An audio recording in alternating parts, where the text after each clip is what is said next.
বিসমিল্লাহির রহমানির রহিম। আজকে আপনাদের সামনে তুলে ধরব কিয়ামতের প্রধান প্রধান আলামত। প্রথম আলামত, ভূমি ধসে যাওয়া। হযরত রাসূল আকরাম সাল্লাল্লাহু আলাইহি সাল্লাম বলেছেন, কিয়ামতের পূর্বে দুনিয়ার বিভিন্ন স্থানে তিনটি স্থান ধসে পড়বে। উহা যথাক্রমে দুনিয়ার পূর্ব প্রান্তে, পশ্চিম প্রান্তে এবং আরব দেশে ঘটবে। তকদিরে অবিশ্বাসীদের বহু লোক তাতে মৃত্যু মুখে পতিত হবে। হাদিস শরীফে আরও উল্লেখ আছে যে তকদিরে অবিশ্বাসী গণদের ভূমি ধসে যাওয়ায় মৃত্যু ছাড়াও আরও কতিপয় বালা অবতীর্ণ হবে, যথা শূন্য হতে প্রস্তর বর্ষণ, মানবাকৃতি রূপান্তরিত হয়ে অন্য পশুর ধারণ প্রভৃতি। দ্বিতীয় আলামত, ধূম প্রকাশ। দুনিয়ার তিনটি বিভিন্ন অঞ্চলে ধসে যাওয়ার পর এক প্রকার ভীষণ ধূম নির্গত হয়ে সারা দুনিয়া ছেয়ে ফেলবে। হযরত রাসূল আকরাম সাল্লাল্লাহু আলাইহি সাল্লাম বলেছেন, এই ধূম সারা দুনিয়ায় ছড়িয়ে পড়বে এবং ইহা 40 দিন পর্যন্ত দুনিয়াকে অন্ধকারে আচ্ছন্ন করে রাখবে। তাতে দুনিয়ার প্রায় সকলেই বিবিধ রোগে আক্রান্ত হবে।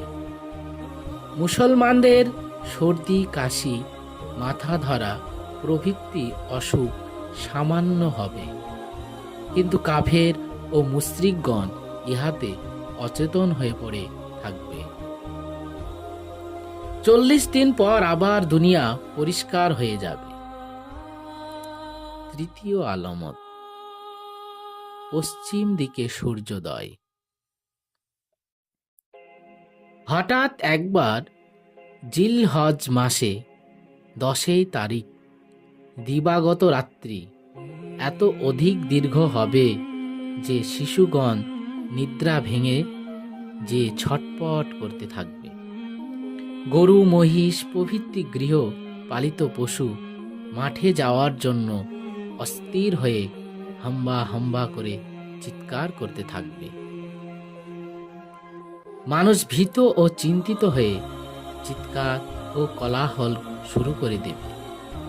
ঈমানদারগণ ইস্তিগফার পাঠ করতে থাকবে। অবশেষে 3 কি 4 দিবারাত্রির সমান সময় অতিবাহিত হওয়ার পর পশ্চিম দিক হতে সূর্যোদয় হবে। সকলে কিয়ামতে বিশ্বাস করে অনেকে তওবা করতে থাকবে, কিন্তু পশ্চিমে সূর্যোদয় হওয়ার পর আর কারো তওবা কবুল হবে না।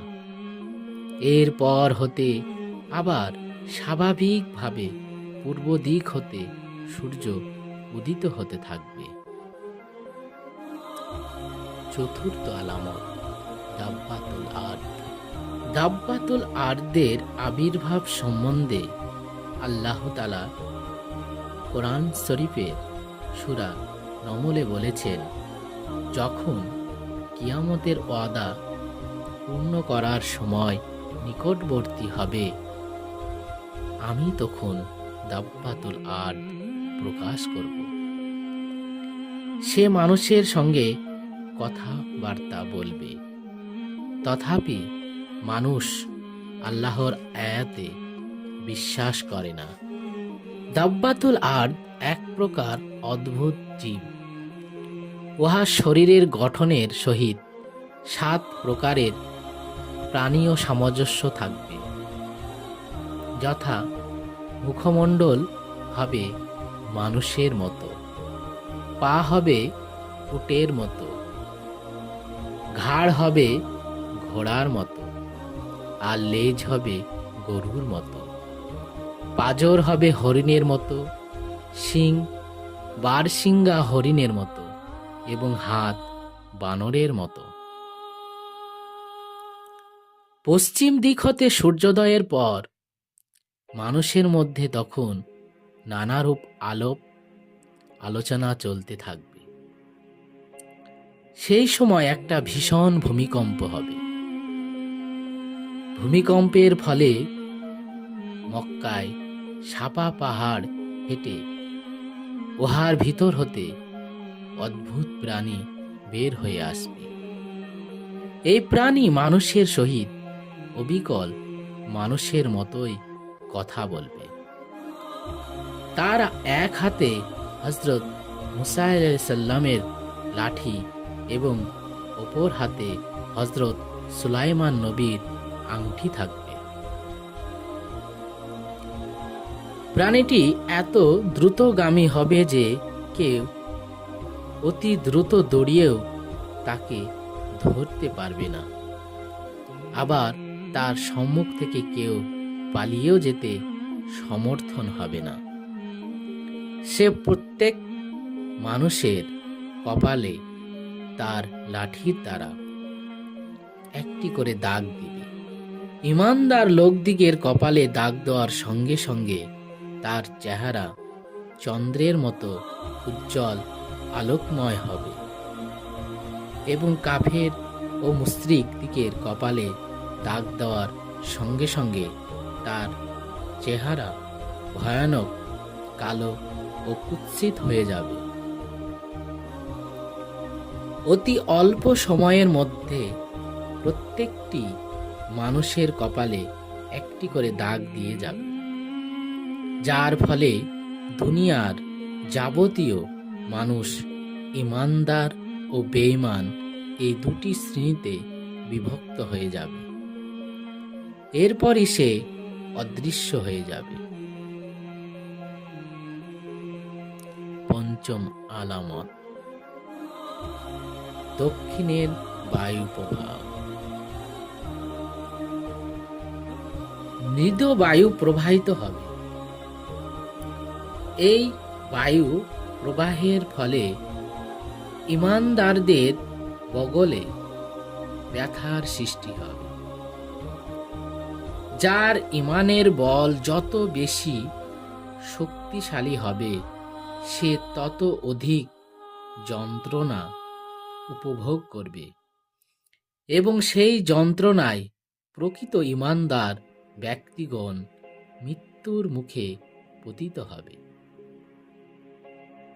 এই সম্বন্ধে হযরত রাসূলুল্লাহ সাল্লাল্লাহু আলাইহি সাল্লাম বলেছেন, আল্লাহ তাআলা দক্ষিণ দিক হতে এক প্রকার বায়ু প্রেরণ করবেন। উহার সংস্পর্শে ইমানদার লোকগণ মৃত্যু মুখে পতিত হবে। হাদিস শরীফে বর্ণিত আছে, এই সময় জীব জন্তু, পাথরের টুকরা, চাবুক, জুতার ফিতা প্রভৃতি বহু জিনিস মানুষের মতো কথা বলবে। দক্ষিণের বায়ু প্রবাহিত হওয়ার পর পৃথিবী ইমানদার শূন্য হবে এবং সারা পৃথিবীতে হাবশীদের রাজ্য প্রতিষ্ঠিত হবে। তারা খানায়ে কাবা ভেঙে ফেলবে এবং হজ বন্ধ করে দেবে। তখন মানুষের অন্তঃকরণ জিহ্বা কাগজ হতে কোরআন মাজিদ উঠে নেওয়া হবে। আল্লাহ আখিরাতের কথা আর কারো মনে উদয় হবে না। যাদের হাতে দেশের শাসন ক্ষমতা থাকবে, জনসাধারণের উপর ভীষণ অবিচার অত্যাচার চালাতে থাকবে। জনসাধারণও পরস্পরের সহিত সর্বদা বিবাদ বিচ্ছেদ হত্যাকাণ্ড অনুষ্ঠিত করতে থাকবে। পথে ঘাটে উন্মুক্ত মাঠে যেখানে সেখানে জেনা ও ব্যভিচার চলতে থাকবে। লোকে লজ্জা শরম বলতে কোনো কিছু থাকবে না। আইন কানুন বলতে কোনো কিছুরই অস্তিত্ব থাকবে না। সঙ্গমের মাত্রা এত বেড়ে যাবে যে তার কল্পনার বাইরে, অথচ সন্তান উৎপাদনের সংখ্যা যথেষ্ট কমে যাবে। হযরত রাসূল আকরাম সাল্লাল্লাহু আলাইহি ওয়াসাল্লাম বলেছেন, এই সময় পর্যন্ত কিয়ামত হবে না যে পর্যন্ত পৃথিবীর বুকে আল্লাহ শব্দ উচ্চারণ করার মতো কেউ জীবিত থাকবে। শয়তান তখন আফসোস করে বলবে, মানুষ কেন তাদের পূর্বপুরুষের ধর্ম মূর্তি পূজা ত্যাগ করল। অর্থাৎ সে সময় আল্লাহর ইবাদত করা তো দূরের কথা, দেবদেবীর পূজা করার কথাও আর কারো মনে উদয় হবে না। দুনিয়ার অন্যান্য অংশের তুলনায় সেই সময় সামদেশে কিছুটা শান্তি বজায় থাকবে। সেজন্য অনেক মানুষ সামদেশে চলে যাবে। ষষ্ঠ আলামত, দক্ষিণ দিক হতে অগ্নি প্রবাহ। দক্ষিণ দিক হতে বায়ু প্রবাহিত হয়ে যাবতীয় ঈমানদারদের মৃত্যুর কিছুদিন পর একটি অগ্নিকুণ্ড মানুষের দিকে এগিয়ে এসে মানুষের পশ্চাৎ বহন করবে। এই অগ্নি সকাল থেকে দুপুর পর্যন্ত মানুষকে বিতাড়িত করবে। কিন্তু মানুষ দৌড়াইতে দৌড়াইতে দিক প্রহরে শান্ত ও ক্লান্ত হয়ে অগ্নিকুণ্ড তাকে বিতরণ করা হতে বিরত থাকবে। কিছুক্ষণ বিশ্রাম গ্রহণের পর উক্ত অগ্নি তাহাদিগকে আবার তাড়তে থাকবে। সন্ধ্যার সময় উহা আবার ক্লান্ত হবে। এভাবে ছুটতে ছুটতে সব মানুষ যখন সিরিয়ায় এসে জমা হবে, তখন উক্ত অগ্নিকুণ্ড অদৃশ্য হয়ে যাবে। তৎপর কতক লোক আপন আপন দেশে ফিরে যাবে এবং কিছু লোক সিরিয়াতেই থেকে যাবে। কিয়ামতের আলামত সমূহের মধ্যে ইহাই সর্বশেষ আলামত।